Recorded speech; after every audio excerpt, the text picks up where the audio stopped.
नमस्कार। आज की इस वीडियो में चर्चा कर रहे हैं हम कक्षा 12 की पॉलिटिकल साइंस के ऑब्जेक्टिव प्रश्न।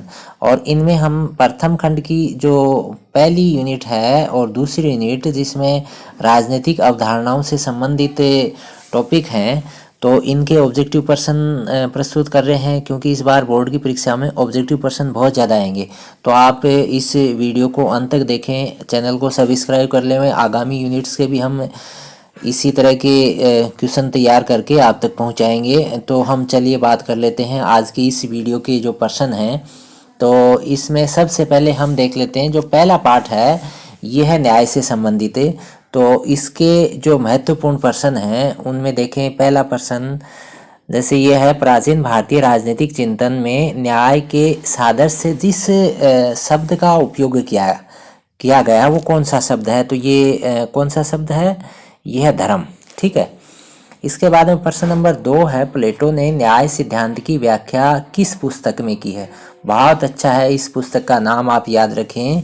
तो प्लेटो की इस किताब का नाम है रिपब्लिक। ठीक है, ए ऑप्शन सही रहेगा। फिर प्रश्न नंबर 3 है, संत ऑगस्टाइन ने ईश्वरीय राज्य में किसको अपरिहार्य तत्व माना है? तो संत ऑगस्टाइन ने किसको अपरिहार्य माना है ईश्वरीय राज्य में? न्याय को। ठीक है। इसके बाद में प्रश्न नंबर 4 है, समानता को न्याय का मौलिक तत्व मानते हैं? तो समानता को न्याय का मौलिक तत्व कौन मानते हैं? थॉमस एक्विनोस। इसके बाद में प्रश्न नंबर 5 है, द थ्योरी ऑफ जस्टिस पुस्तक के लेखक? बहुत अच्छा प्रश्न है। द थ्योरी ऑफ जस्टिस पुस्तक का लेखक कौन है? John Rawls. फिर प्रश्न नंबर 6 है, अज्ञानता के पर्दे का सिद्धांत किसने दिया था? अज्ञानता के पर्दे का सिद्धांत दिया था जॉन रॉल्स ने। इसके बाद में अगला प्रश्न है, अधिकतम लोगों के अधिकतम सुख का सिद्धांत किसने दिया था? ये भी बहुत अच्छा प्रश्न है, परीक्षाओं में आता है। तो प्रतियोगी परीक्षाओं में भी ये सारे प्रश्न आते हैं। तो ये है जर्मी बेंथम। इसके बाद में अगला प्रश्न है, न्याय को सामाजिक उपयोगिता का सबसे महत्वपूर्ण तत्व माना है? ये किसने माना है? ये माना है जॉन स्टुअर्ट मिल ने। 9 नंबर प्रश्न है, नियमों की अनुपालना को ही न्याय माना जाता है? ये बात किसने कही है? देखो, नियमों की अनुपालना न्याय है, ये बात कही थी ह्यूम ने। इसके बाद में अगला प्रश्न है, न्याय के विचार विमर्श में प्लेटो के राजनीतिक दर्शन के सभी तत्व निहित हैं, ये कथन किसका है? ये है एबस्टीन का। तो ये द ऑप्शन सही रहेगा। तो ये पहली जो लेसन है न्याय से संबंधित उसके प्रश्न थे। अगला जो लेसन है जिसमें सत्ता, शक्ति, वैधता, तो इसके अगर हम प्रश्न देखें तो चलिए हम बात कर लेते हैं इनके प्रश्नों की। तो पहला प्रश्न है, द वेब ऑफ गवर्नमेंट पुस्तक का लेखक कौन है? द वेब ऑफ गवर्नमेंट पुस्तक का लेखक है मैकाइवर। ठीक है। फिर दूसरा प्रश्न है, राजनीतिक विज्ञान को शक्ति के विज्ञान के रूप में किसने कहा है? तो ये कहा है कैटलिन ने। फिर तीसरा प्रश्न है, शक्ति बल प्रयोग की योग्यता है, न कि उसका वास्तविक प्रयोग। ये बात किसने कही है? ये कही है रॉबर्ट बायस्टेड ने। तो ब ऑप्शन सही रहेगा। फिर 4 नंबर प्रश्न है, वर्ग प्रभुत्व के सिद्धांत का प्रतिपादन किसने किया था? तो बहुत अच्छा प्रश्न है, बहुत बार परीक्षाओं में पूछा जाता है, वर्ग प्रभुत्व का सिद्धांत किसने दिया था? कार्ल मार्क्स ने। फिर 5 नंबर प्रश्न है, समाज की सारी शक्ति किसी एक वर्ग के हाथ में न होकर अनेक समूहों में बटी होती है। ये चीज़ यानी ये जो सिद्धांत है, ये कौन सा सिद्धांत है? ये बहुलवादी सिद्धांत है। ठीक है। और छठा प्रश्न है, सत्ता शक्ति के प्रयोग का संस्थापक अधिकार है। ये परिभाषा किसने दी थी? ये परिभाषा दी थी बायस्टेड ने। तो ब ऑप्शन सही रहेगा।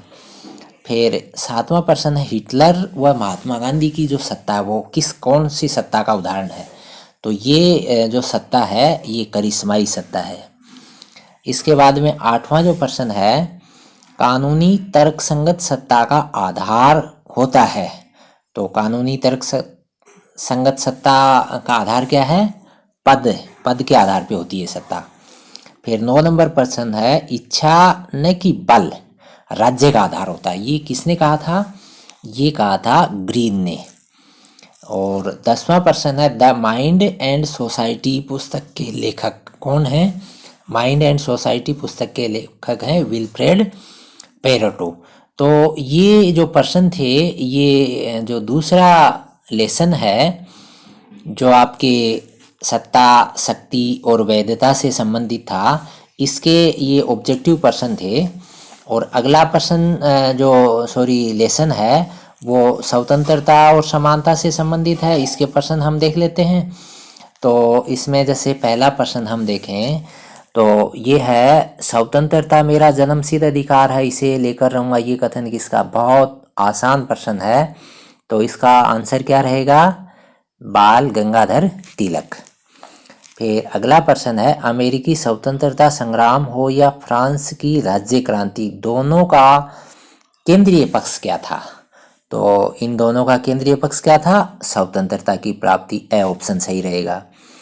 फिर तीसरा जो प्रश्न है, स्वतंत्रता उन बातों को करने का अधिकार है जो दूसरों के अधिकारों के विरुद्ध नहीं है, ये कथन किसका है?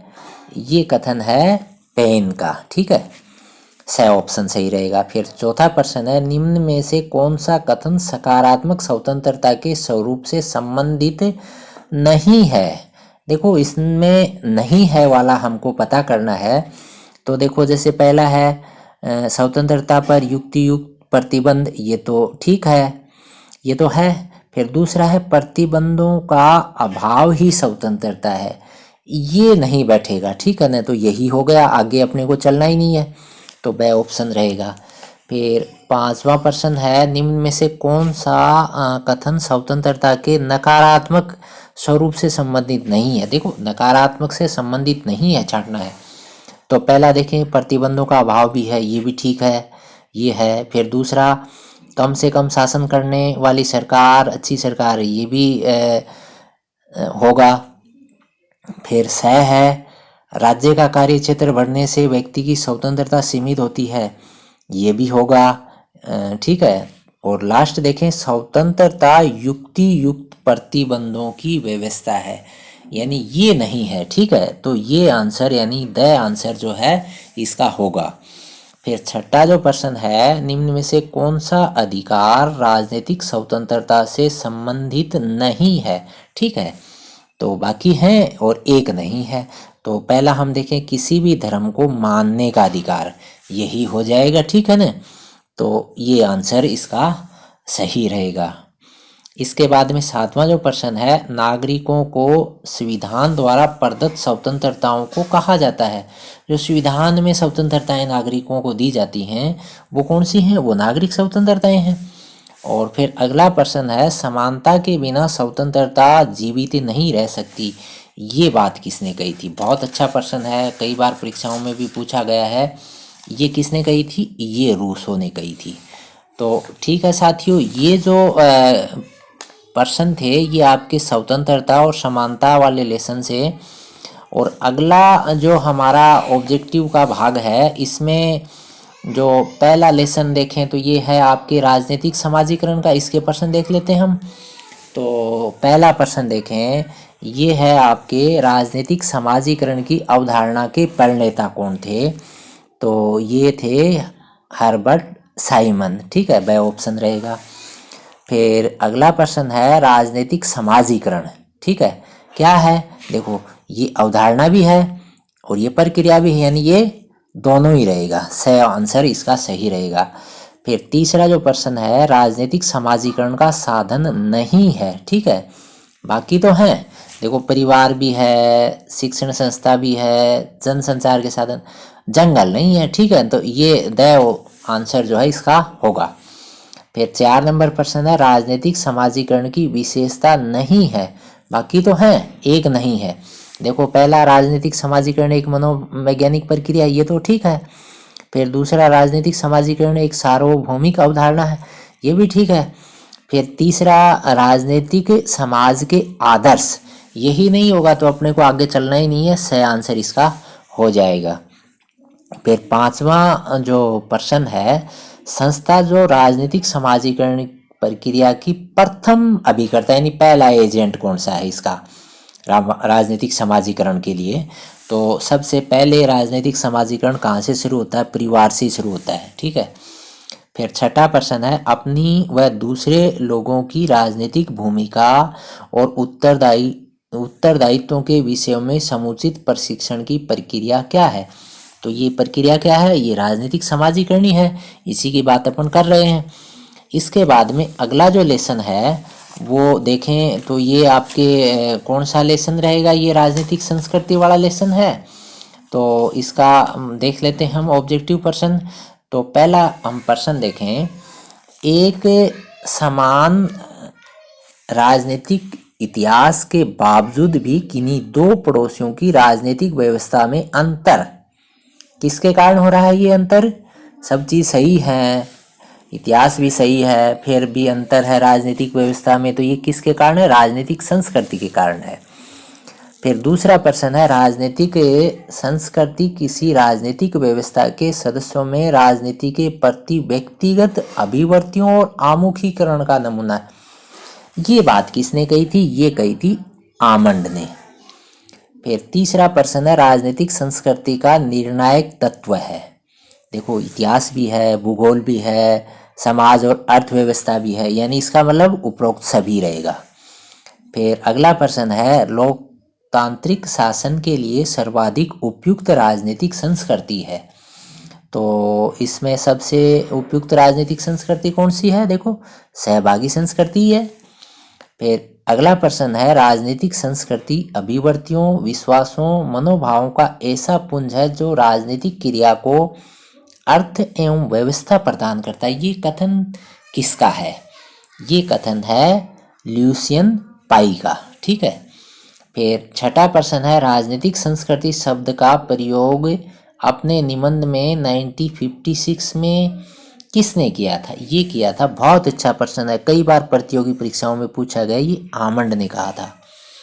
फिर अगला प्रश्न है, राजनीतिक संस्कृति का निम्नलिखित में से कौन से आधार का प्रभाव वर्तमान में उत्तरोत्तर कम होता जा रहा है। तो देखो राजनीतिक संस्कृतियों का प्रभाव बढ़ता जा रहा है, लेकिन कुछ एक का प्रभाव घट रहा है। देखो विचारधारा के आधार पर ये भी बढ़ रहा है, ऐतिहासिक आधार पे, भौगोलिक आधार पे, धार्मिक विश्वास के आधार पर थोड़ा सा कम होता गया है, ठीक है। तो ये रहेगा। फिर अगला प्रश्न है, राजनीतिक संस्कृति एवं लोकतंत्र के मध्य संबंधों पर सबसे महत्वपूर्ण आनुभविक अनुसंधान, ये किसका था, ये आमंड और वर्बा का था, ठीक है, ए ऑप्शन रहेगा इसका। फिर अगला प्रश्न है, निम्नलिखित में से कौन सी संस्कृति आदिम समाजों में पाई जाती है। आदिम समाजों में जो राजनीतिक संस्कृति वो कौन से प्रकार की है, संकीर्ण राजनीतिक संस्कृति है, ठीक है। तो ये जो प्रश्न थे ये राजनीतिक संस्कृति वाले पार्ट से थे। इसके बाद में अगला जो पार्ट है वो राजनीतिक सहभागिता वाला पार्ट है, इसके प्रश्न देख लेते हैं। तो इसका पहला प्रश्न देखें, राजनीतिक सहभागिता का तात्पर्य क्या है। तो राजनीतिक सहभागिता का तात्पर्य देखो, राजनीति में व्यक्तियों की सहभागिता, तो द ऑप्शन जो है ये सही रहेगा। फिर अगला प्रश्न है, परंपरागत और राजतंत्रात्मक शासन व्यवस्था में राजनीतिक सहभागिता होती है, कैसी होती है, सीमित होती है, ठीक है। और फिर अगला प्रश्न है, सामान्य रूप से राजनीतिक सहभागिता होती है। सामान्य रूप से देखो राजनीतिक सहभागिता सभाओं में भी होती है, विधायकों से मिलना भी है, हड़ताल से भी है, यानी सभी है ये, ठीक है। फिर चौथा प्रश्न है, किस देश में जनमत संग्रह द्वारा मत लिया जाता है। बहुत अच्छा प्रश्न है, कई बार परीक्षाओं में पूछा गया है, ये स्विट्जरलैंड में, ठीक है। स्विट्जरलैंड में डायरेक्ट डेमोक्रेसी है, ठीक है, ये डायरेक्ट डेमोक्रेसी वाला एक ही कंट्री है वर्ल्ड में। फिर पांचवा प्रश्न है, निम्न में से राजनीतिक सहभागिता में बाधक तत्व नहीं है, और तो हैं बाकी एक नहीं है। देखो राजनीतिक उदासीनता भी सही है, तिरस्कार भी है, अलगाव भी है, निर्णय में निपुणता, ये नहीं बैठेगा, ठीक है, ये आएगा आंसर इसका। फिर राजनीतिक सहभागिता के लिए आवश्यक है, क्या आवश्यक है, इसमें देखो सहभागिता का विवेक संगत उपयोग करना, यानी द ऑप्शन जो है सबसे फिट बैठेगा। फिर 7वां जो प्रश्न है, राजनीतिक सहभागिता को नए आयाम प्रदान किए हैं, तो देखो इंटरनेट, कंप्यूटर, ई गवर्नेंस सब नहीं किए हैं, तो द ऑप्शन सही रहेगा।